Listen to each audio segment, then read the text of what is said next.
আসসালামু আলাইকুম বন্ধুরা। অনেক দৃশ্য আঁকতে গেলে ছোটবেলার কথা মনে পড়ে যায়। যেমন একটি ঘর এবং ঘরের ওপরে কলা গাছ। ঠিক সেরকম করে আমরা দৃশ্য আঁকবো খুব সহজেই। দেখুন, একটা ঘরের চালা আঁকলাম, এর পাশে আরেকটা ঘরের চালা আঁকলাম।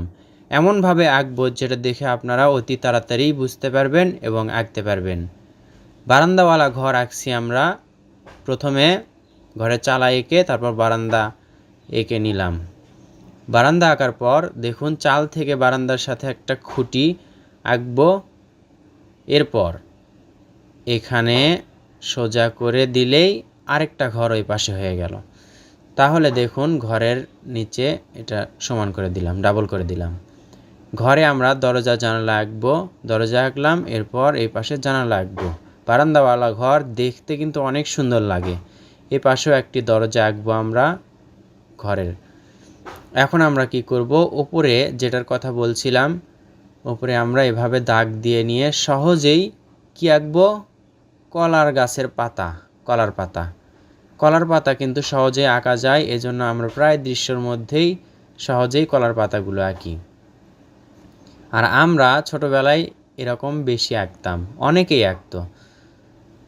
উপরেরটা সোজা করে আঁকলাম।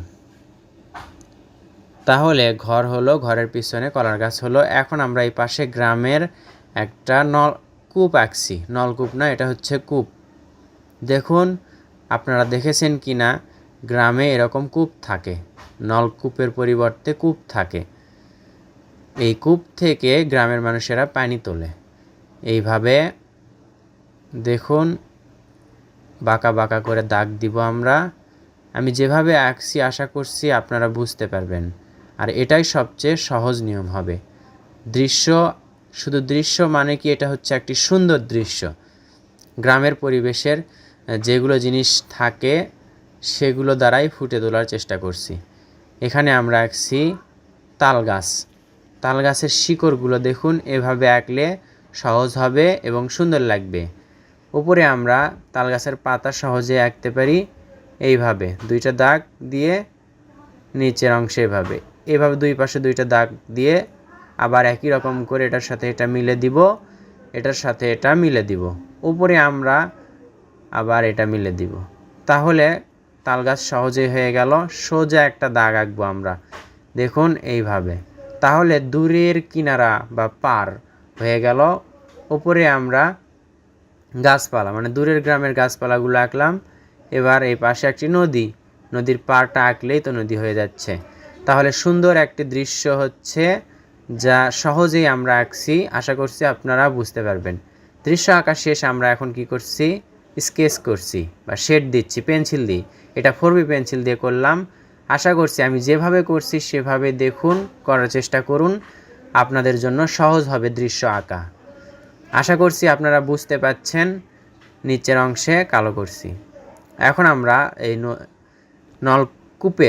কূপের যেই বারটা আছে কাঠের, সেটার এক পাশে গাঢ় করছি, এক পাশে হালকা রাখছি। নিচের অংশে গাঢ় করছি, ওপর দিকে হালকা রাখছি। এক পাশে গাঢ় রাখলাম, আরেক পাশে হালকা করলাম।